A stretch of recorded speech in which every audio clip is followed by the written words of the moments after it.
আসসালামু আলাইকুম। হেলেন আর্টে আপনাদেরকে স্বাগতম। আজকে আমি রান্না করেছি তেলাপিয়া মাছের মাথা ভর্তা। খুবই সুস্বাদু।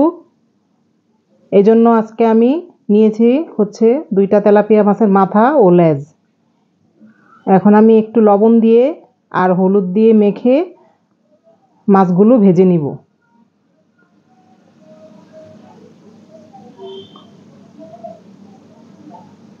এদিকে একটা প্যানে তেল গরম দিয়েছি,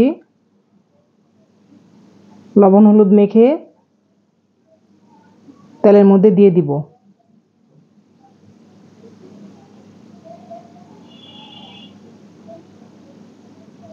উল্টে পাল্টে মচমচে করে ভেজে নিব।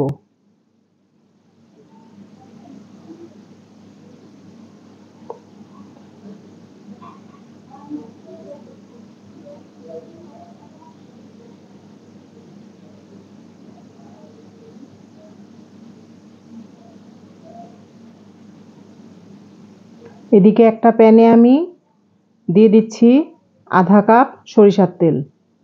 যেহেতু ভর্তা, সরিষার তেল দিলেই টেস্টি হবে।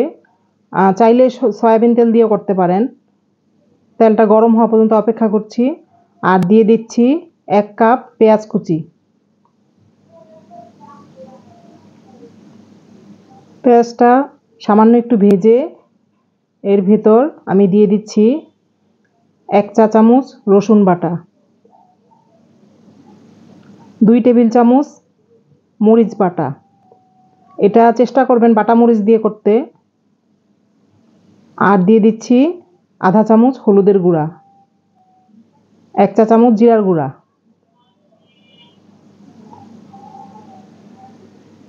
দিয়ে একটু নেড়ে চেড়ে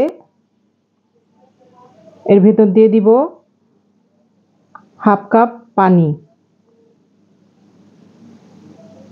পানি দিয়ে মশলাটাকে ভালোভাবে ভুনতে হবে।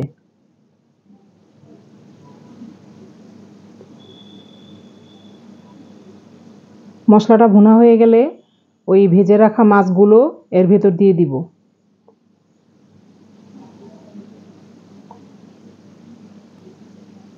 মাছগুলো দিয়ে এই চামচের সাহায্যে মাছগুলো ভেঙে দিব।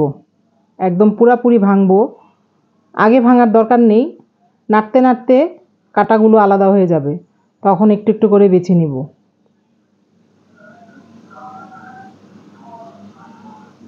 এই যে এইভাবে কাঁটার থেকে মাছগুলো আলাদা হয়ে গেছে। এখন আমি কাঁটাগুলো বেছে নিচ্ছি।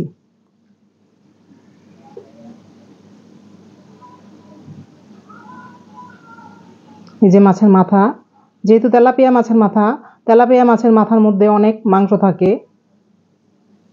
এই যে এইভাবে আমি কাঁটাগুলো বেছে নিলাম।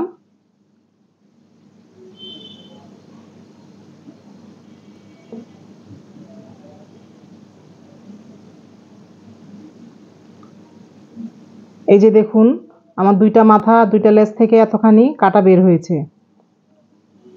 নাড়তে নাড়তেই কাঁটা খুব সুন্দরভাবে আপনারা বের করতে পারবেন। আর দিয়ে দিচ্ছি নামানোর আগে একটুখানি পেঁয়াজ কুচি আর এলাচি দারচিনির গুঁড়া। এটা খেলে বুঝতেই পারবেন না যে মাছের মাথার ভর্তা। খুবই সুস্বাদু। গরম ভাতের সাথে, খিচুড়ির সাথে খুবই ভালো লাগে খেতে। এই যে দেখুন, রান্না হয়ে গেল আমার তেলাপিয়া মাছের ভর্তা।